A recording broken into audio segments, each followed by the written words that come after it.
All right, and welcome. Here we are at another episode of Hempire. I'm Pete Bahrenburg, here along with my good buddy and trusty CEO and founder of PureWell, Nick DiFrancesco. Nick, what's up, my friend? What's going on, Pete? I guess we love talking to people in hockey, and today's not any exception there. So why don't we tell everybody who we have on today?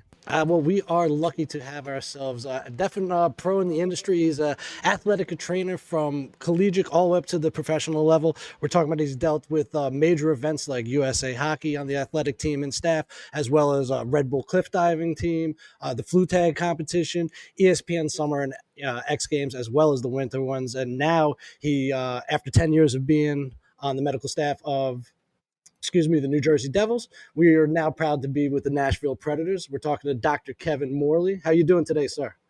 Hey, good guys. Thanks for having me. Happy to be here. Excellent. Thanks for joining us.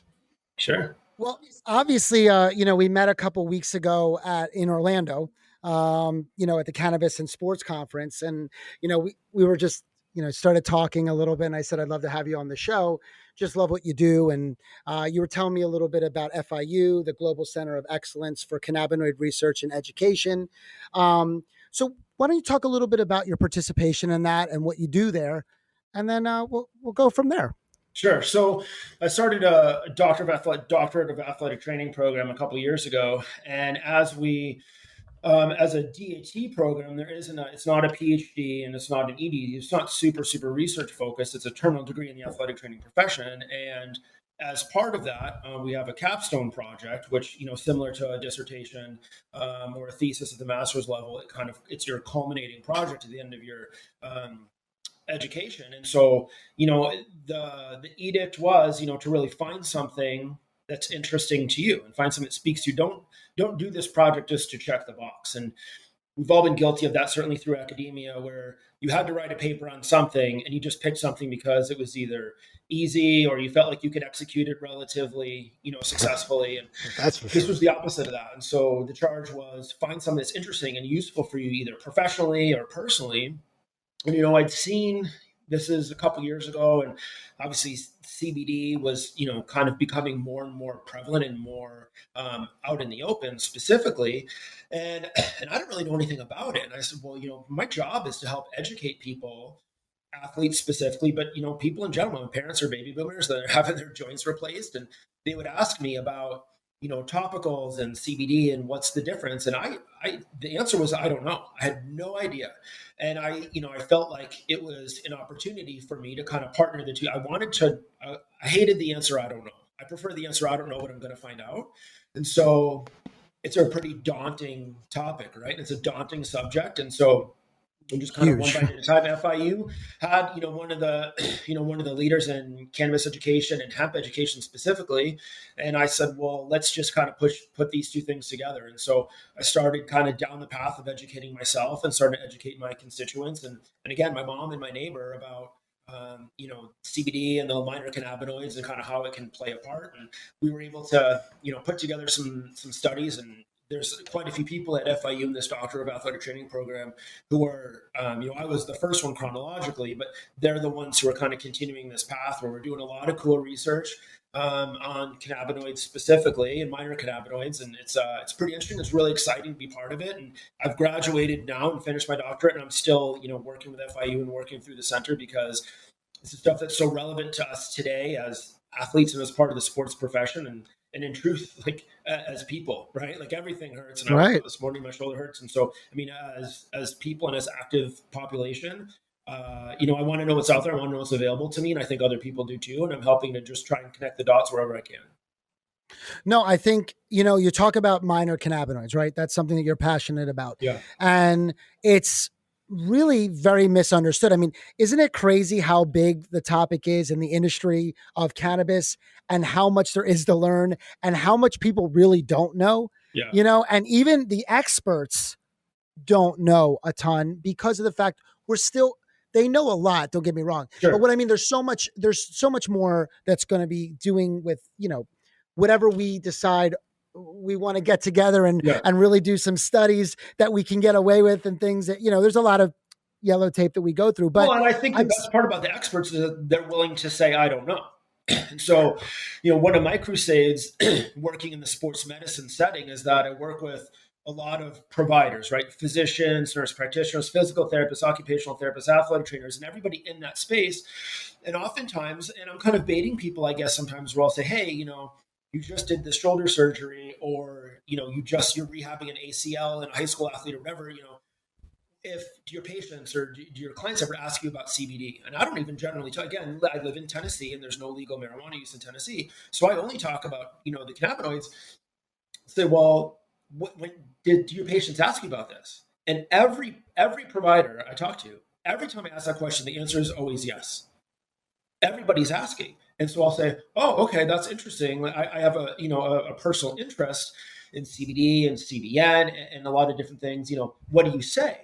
And oftentimes people will tell me, providers will tell me, well, I say that there's not enough research on it and I can't recommend its use. And I'm like, I appreciate you not saying that, CBD is bad for you and you should never take it and go take more Advil, right? Like, I appreciate you saying that. We're past that step, right? That's the first grade step, right? Start. Yeah, but there is information. And so that's kind of in, some of the things that we talked about at the meeting a few weeks ago is that, there is information. And I have a slide that I use when I do a talk like this, and I go into PubMed, which searches scientific articles and scientific journals.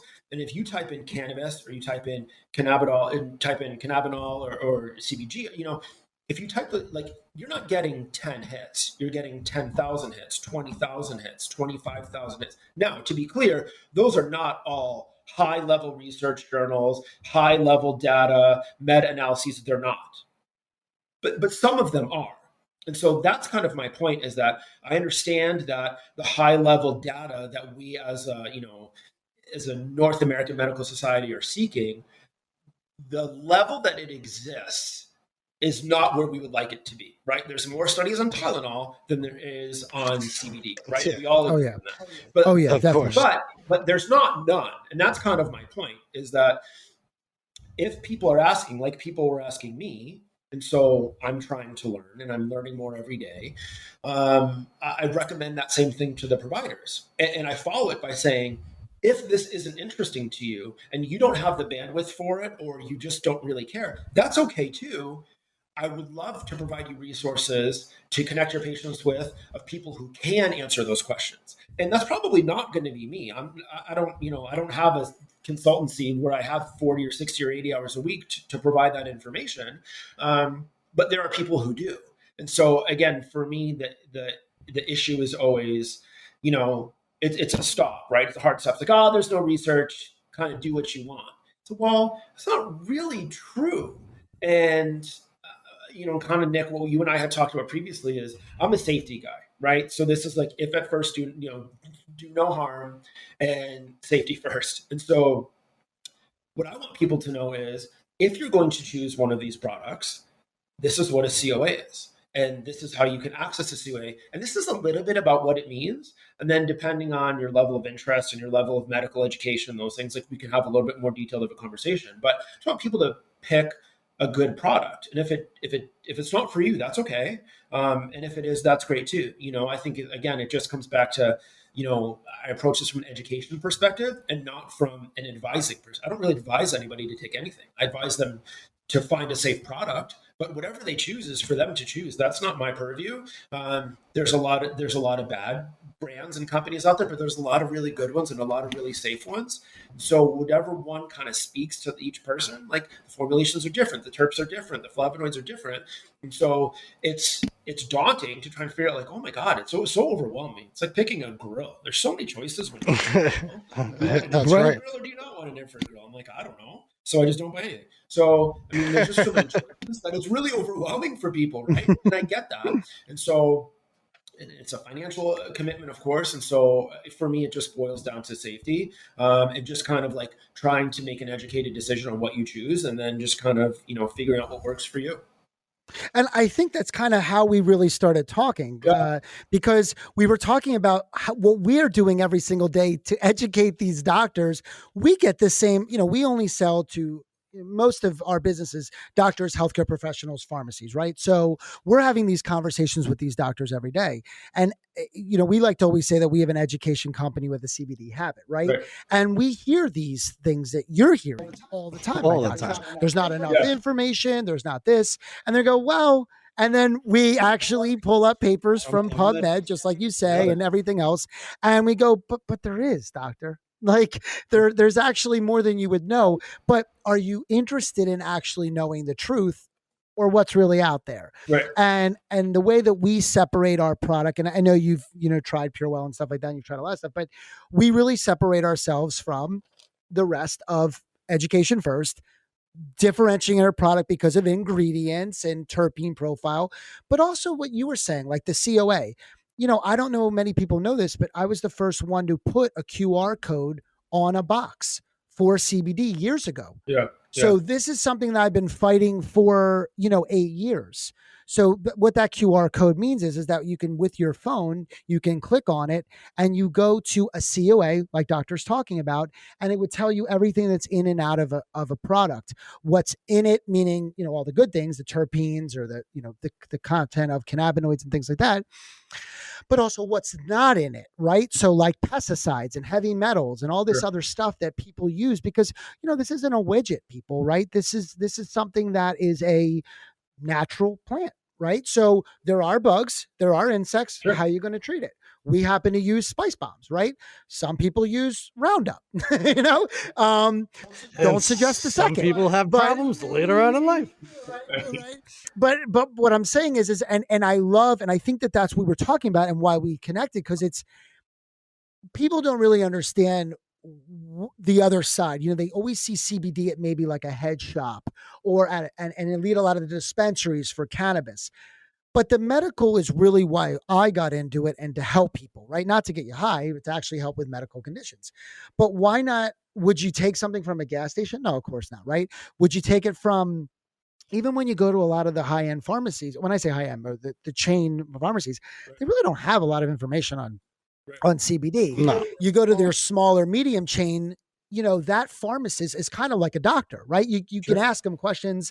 Hey, what do you think, Mr. Pharmacist, Mrs. Pharmacist? And they usually give you an opinion, right? Well, you can't really do that with CBD.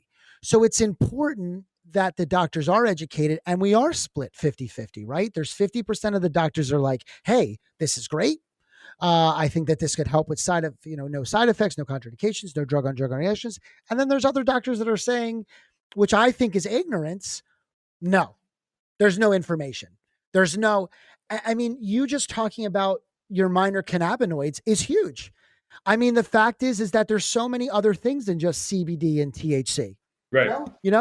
And there's not hundreds of them, but there's about 100 now. There's about 167 about that they've uncovered, but it changes. Sometimes they say there's 200, there's 150, but there's definitely more than 100 at this point that they've actually came up with. Which is wild, right? Because it's like when you talk about the minor, like there's 100 plus, and we typically talk about like 4 of them. 6 of them, right? So, which is overwhelming. So it's equal parts of like overwhelming and scary and exciting. So think about how much benefit could potentially be realized from learning about the different cannabinoids. And, obviously I'm not on the production side, but, in terms of as you're formulating your product, and and I joke about, the recipe, right? Well, this is very CBG forward. This is very CBD forward, but it's a broad spectrum, it's a full spectrum product. So it's going to have other things in there too. And, as companies and manufacturers are learning how to kind of modify their recipes, the good part and the scary part is that there's so much variability, and you may be able to reproduce your product essentially perfectly, right? I get that part. Right. But how each product affects different people is so different and so unpredictable. Right.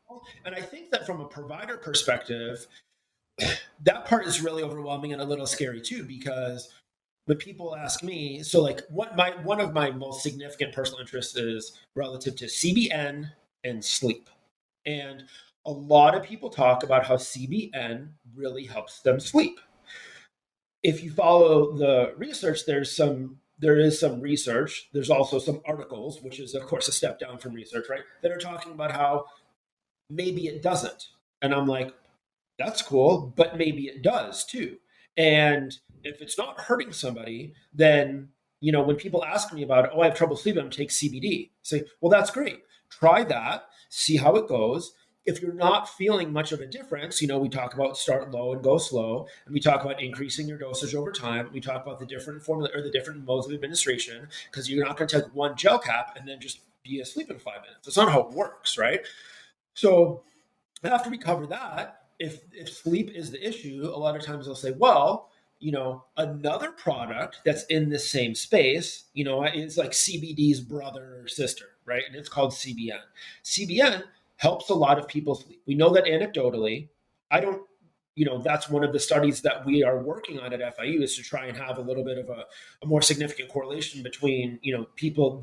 We have a multi-tiered, we have 2 different doses of CBN and then a placebo dose. We're going to give people a sleep questionnaire every day. It's totally anonymous. It's via their phone or tablet or whatever. And every day they'll wake up and answer like 10 questions about how well they fell asleep, how well they stayed asleep, and how they felt when they woke up, right? Because people don't want to wake up and feel like real groggy and foggy and those sorts of things. And so that's my personal interest. And so that said, if CBD helps somebody sleep, awesome. That's great. I'd rather you, this is my personal opinion, is I'd rather you take a cannabinoid product than Ambien. That's my personal opinion. We love you saying that. 100%. Yeah, people make whatever choice they make, and obviously depending who's advising them, that will help, steer them one direction or the other, and that's okay. But again, I like to just provide information and education. So oftentimes if people are asking me that question, that tells me already that they're interested in and willing to take a cannabinoid product. And so they might say, oh, I tried CBD and it's not helping me sleep. So go ahead, well, CBN oftentimes helps people sleep. I'm not telling you that CBN is going to help you sleep. And I'm not telling you that it helps everybody sleep. I'm saying CBN often helps people sleep. That would be the next thing that I would try. There's just so many options. And I think people... Now, let me ask you, I don't mean to put you on the spot. I don't want to put you on the spot, but I'm going to have to ask you this. I have to. You've tried Pure Sleep. Yep. You do a lot of stuff. Yep. What was your honest opinion? So here's the thing with me and sleep is that I have no problem sleeping. My problem is that I don't sleep enough. And that's completely self-imposed because I think that's everybody's problem, right? That's a lot of what they say, up and down. Yeah. Right. So I could go to bed earlier. I don't know if I could probably sleep in a little bit later. And I choose not to because I stay up a little bit later and I like to get up and work out in the morning. And so my issue is not, I don't have trouble falling asleep. I don't have trouble staying asleep. What's interesting is that the first time I tried a CBN product, I woke up and, I wasn't foggy or anything. And I said, this, I can't necessarily describe it, or I can't provide a value, right? There's no numeric value. I feel more rested than I did yesterday or the day before. And I would say, and this was before Nick and I had met, I wasn't familiar with your products, and having now since tried the Pure Sleep, I would say I felt the same way. Is that the formulation is different than some of the other formulations that I've tried of CBN products, and and I believe in broad and full spectrum products, and I had the same result. Is that I felt like I had a more recuperative sleep. It didn't it doesn't knock you out. It's not like a Benadryl or something like that. And I had I felt better when I woke up. And that's it's hard because for me as the patient, that's enough. Like that's all the information I need. And right. Most people, not all, most people, when selecting a product for themselves, would say the same thing, that they don't necessarily care what a meta-analysis says or double-blind placebo-controlled. People don't necessarily, some people care, but not all people do. And a lot of people say, well, it doesn't matter to me, though I want it safe, I want it legal, and if it works, right? And so the bar is relatively low.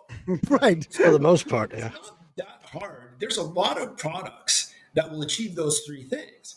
And that's what I tell people is that here's, I think I showed you, Nick, when I did that talk in a few weeks ago, is that we talk about COA, and I have a picture of scanning a QR code, and then one of the slides I use is a COA red flags. And there's like this little like Giphy guy like jumping around with red flags. It's like, does it have one? If it doesn't have one, easiest way to know about the product. Yeah. Right. Yeah. You should feel shame. You probably spent $5 on it. So throw it away, lesson learned. Exactly. So it doesn't have one, and did it come from the manufacturer? Like, again, that's a pretty low bar. So and was it photoshopped? Because sometimes you can see the tape in the corner, and you don't want to mess with that. But let's back this up though, because not everybody understands what we're talking about. Yeah. So and not, I mean, so what happens is that the way that it should be is when you have a COA, a certificate of analysis, it should be done by a third party testing facility. Yes. That's obviously has all the certifications and things like that. If you're making, I mean, anybody could make, again, in Peter's point, that make their own something in a, in their arts office and crafts, or baby. in their basement. We all had to take arts and crafts in school at some point. So we want it to be third party verified. Yep. Okay. So that's what we're talking about here. And then the second part of that is there's actually another company that verifies that COA is correct. So there's actually now 2 stages of third party. And so we do that obviously at Purewell. We have, Green Scientific, and then we also use verified hemp. So there's 2 different, kind of things. And we do that for that reason. And it's because we are in a unique space that, though it's not regulated per se, like everything else is in a lot of ways, it does have the ability to show a COA what's in it. Like, for example, if you went to the supermarket, you probably wouldn't want to look at the COA of some of the stuff on the shelves, because there's a lot of funky things. If you read like an ingredient package and you go, I can't pronounce that. I'm going to be honest with you. If I can't pronounce it, it's not good for you. Okay. So that's where I stand with ingredients. If there's a hyphen or a number, not good for you. So that is a good thing. And that's something that we're trying to, but a lot of people are not aware of that, doctor. So they understand that what are we looking for and why is this important, that we do have this information in the good companies that are not always there, but if they are there, it tells you exactly what's in it. And I think one thing that scares a lot of people, and I understand this, is a lot of the education, and you probably feel this pain, but a lot of the education is coming from the manufacturers. And so, and I think that people who don't understand the space were like, of course, Nick is going to tell me he's got the cleanest product out there. Of course, he's going to tell me it works the best. Like, why would I listen to him? And I understand that, and so as somebody who has, of course, relationships, I don't work for Purewell. I don't work for anybody else. And so, I always come back to that whole like safety, efficacy, legal, like those are, clean products. And so I think there is, you can search YouTube and Netflix, and there is a lot of information out there, but the people who are the most incentivized to provide that information are the manufacturers themselves. Absolutely. So, of course. I'm happy to, again, I don't really steer people towards specific products. There are times when I steer people away from certain products, but very seldom. Maybe my mom I might pick for her, but apart from that, I don't. I tell people, if you want to look at a few products and bring them to me, I'm happy to help you look at them and decide what might be a better choice for you. But without knowing how each product is going to affect a person, I don't know if fat-soluble CBD tincture versus a water-soluble I can explain to you the difference and explain to you how, but I don't know how it's going to affect you. Each product is going to affect you, nor do I really know how it's going to affect me. So as long as we're safe, then especially in the cannabinoid space, it's really easy to have these conversations in the cannabinoid space, less the psychoactive issues, right? So that's a separate conversation.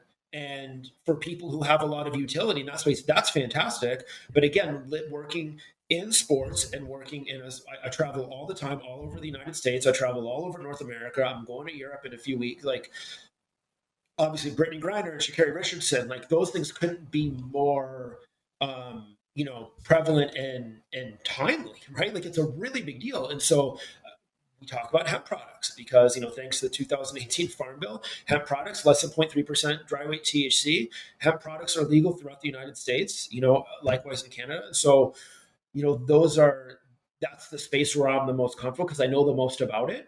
And I think that there's fewer distractions when you talk about cannabinoids specifically or hemp specifically.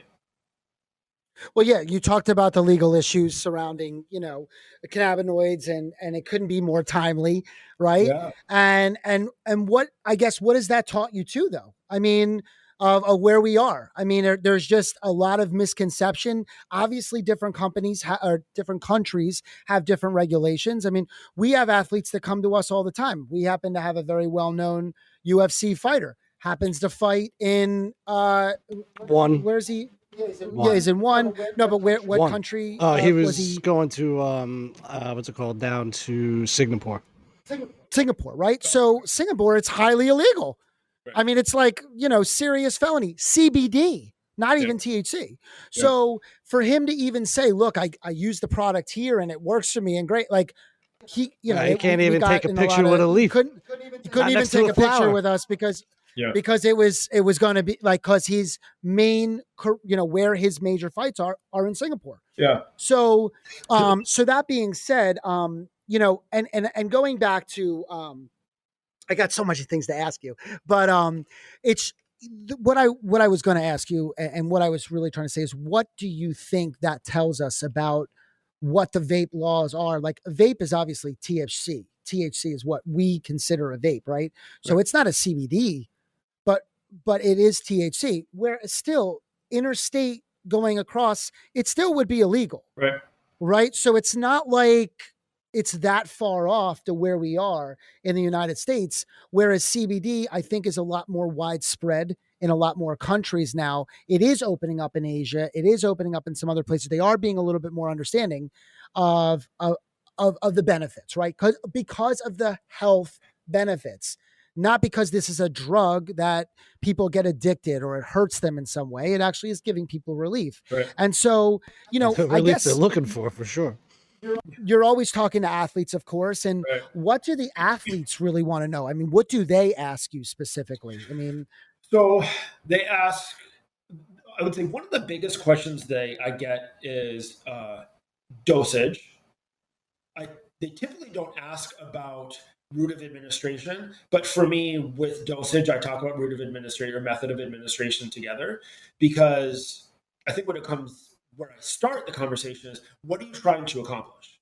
So there are obviously very potent anti-inflammatory effects. Inflammation is the root of a lot of the pathology that I deal with in the athletic space, whether it's tendinopathies or, acute injury, whether it's from a puck or a stick, or they ran into the boards or another person or something like that. So a lot of, what I deal with, boils down to what we're trying to accomplish is an anti-inflammatory effect. And so, so that's question number one, what are you trying to accomplish? Question number two that I ask them is, what have you tried before and what was your experience? Because if you know that, a multi-cannabinoid with equal parts of CBD, CBG, CBC, maybe that works well for you. All right, great. Well, I think we've got our answer, right? And so as we talk about that, dosage is always the moving target. We always start with that, start low and go slow. And so people, guys will say, I work with, men. And so guys will say, well, I'm 6'3", 225. You're telling me that I should take the same amount as my wife, who's 5'1", 115. And I said, I'm not telling you that. What I am telling you is that it can and likely will affect you and your wife differently. And so I would give both of you the same recommendation. Start low and go slow. And so the same way with alcohol affects different people differently. And you can have 10 people who have the same amount of alcohol, and some of them are functioning at a relatively high level and some of them are asleep on the couch. And so, so in the same way, I discuss with them how it is, the frustration is that I can't tell you the way I can with Tylenol Advil. I know pretty much what's going to happen if you take 2 Tylenol. And I have a pretty good idea of what's going to happen if you take 2 Advil. But if you take 25 milligrams of CBD versus 50 versus 500, maybe with 500 I can tell you, but largely I don't really know. And does it have to do with your size and your metabolism? Yeah, maybe. But it also has to do with the tone of your endocannabinoid system. It has to do with whatever else you have on board. It has to do with your hydration and your nutrition and, what other well care measures that you're taking. So for all those reasons, I don't know. And the answers to a lot of questions people ask me is I don't know. And I've gotten more comfortable with that answer because I think I'm just telling the truth. And again, oftentimes, like when we started, I'll say, I don't know, but either I'm going to find out for you or I'm going to help you find out. And this is how you're going to find out. I'm sorry, but this is a major, what you're talking about though, for a doctor is like mental overload, because what happens is that doctors do not like this answer because they're used to it's learning. To say this because, obviously I'm not a medical physician. And so, what I always bring it back to is this is what we know and this is what we don't know. And so, and in truth, I think a medical physician, an allopath, an osteopath, a medical doctor, a nurse practitioner, a PA could probably say a lot of the same things because certainly this isn't something, unless it's Epidiolex, this isn't something that we're prescribing. So it's information. And so always bring it, these are what the recommendations are. The recommendations that you'll get from the medical doctors who are both recommending or approving cannabis in the laws in the states where there's medical use, and even the people who are, the physicians who, part of the consortiums that help advise patients, they'll tell you the same thing. And, they can give you a lot of information about cannabis that I can't. I don't really know very much about cannabis at all. But what I know the things that I tell you about cannabinoids still pertain to the people who want more THC on board. And then they're going to have to find THC information somewhere else. I can't provide it. But less that, I can help guide you a little bit and just give you the information relative to the safe recommendations about, again, there's so many choices. And so that's where players and their families and my mom get overwhelmed. Is like, well, I don't know what to pick. And I'm like, dude, I get it. There's a lot of choices. And as long as it's safe, legal, and healthy, then pick one. Start with one. Do you steer them more towards topicals though? Okay, so because the reason why I'm getting to this before you answer this question is because let's talk about the elephant in the room, right? Drug testing. Okay, now we've learned on Hempire that the NHL is a lot more lenient when it comes to cannabis testing, which is not the case in the NFL and well, it's gotten a lot better in the NFL and NBA and stuff like that, but it's still not where the NHL is. I mean, Riley Cote's on saying, I would have been tested and they cared. I would have been positive every time they tested me. Right. So, that being said, answer that question more because are they caring about topicals just because they're looking for topicals, or are they looking for something systemic that they take, or, obviously or just so everybody level knows, of it, as opposed to, because like topicals don't go into the bloodstream as much for everybody out there. So obviously I have to tread lightly on that one because I'm not representing the NHL. I don't really know, there's a third party group that manages all the drug testing. So that group is collectively bargained by the NHL Players Association, the National Hockey League itself, at some level, some of the medical groups, et cetera. And so how that's not my purview, obviously, how that's managed. Yeah, no. I just mean what the athletes are asking you and about. What leagues largely are testing for are drugs of abuse and performance enhancing substances, right? So that's publicly available information. Beyond that, what everyone's doing is different levels of publicly available. Most notably, obviously, the NCAA just in the last 6 or 8 months, maybe it was February, it started to come February or March. They raised their threshold for a positive cannabis test used to be, I think, 35 nanograms per milliliter or milligrams per nanoliter, and it raised to 150. So sizable. So I make this joke. It's not really a joke. Is that you don't have to know what a milligram is. You don't have to know what a liter is. You don't have to know what anything is. Math tells you that going from 35 to 150 is damn near 5 times. Right. So, and I don't follow the NCAA. I follow, that was interesting to me, of course, because what the NCAA does is a really big deal. because other groups and A lot of people will follow. often, Yep. obviously, what the NCAA is, right? It's like Medicare. Right. So, Of course. so it's relevant for that reason. Obviously, I'm not in a situation where NCAA levels or whatever are important to me. So to your point, Nick, to answer your question, is that right? Anything topical, does it get into your bloodstream? Obviously, it has a little bit of a ways to go. Can it get into your bloodstream? Yes, of course it can. It's so diluted by the time it gets there. I really have any concern about anything topical in really any capacity. Whether it's a cannabinoid product or not. So people are fairly specific about they're either like a topical person or they're not. And so you have some athletes, and you'll see it on TV when you're watching NFL games or NBA games, whatever, is that sometimes you'll see somebody putting, Flexol or any number of different topical things on their neck or on their arm between plays, or if they show the locker room, sometimes when they like pan the locker room before a game, you might see somebody with a roll on or something like that. People who like topicals, I think there's the visceral, response like, oh, I'm putting this where it hurts. This is helping my arm because I'm rubbing it on my arm, right? I get it. Right. It's transdermal. It's going to go into that tissue. Is it magically going to fix everything? I don't know. But if it makes you feel better, who cares, right? You're going to feel something most likely. Yeah, exactly. And that's a start. Same way.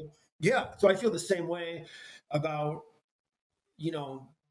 hot stuff versus cold stuff versus a cannabinoid, like whatever, try it. If somebody says, hey, what do you think about this with the topicals? Again, it's not something that you're ingesting. So you're still putting it on your body. So there's some level of commitment there. But, I tell people, if you want to try it and see how it goes. And if it works, great. If it doesn't, that's okay too.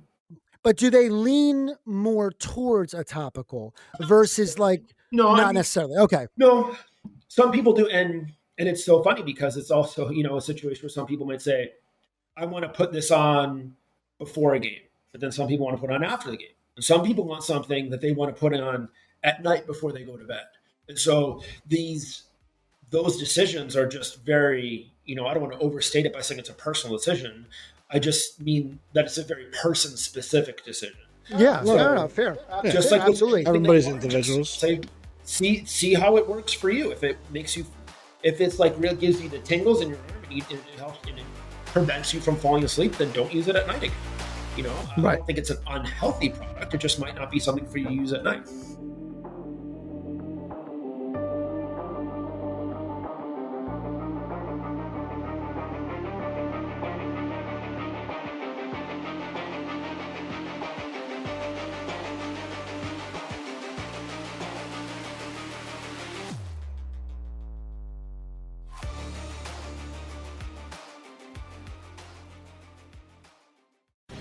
The opinions expressed on this CannabisRadio.com program are those of the guests and hosts and do not necessarily reflect those of the staff and management of CannabisRadio.com. Any rebroadcast, republication, or retransmission of this program without proper consent is prohibited.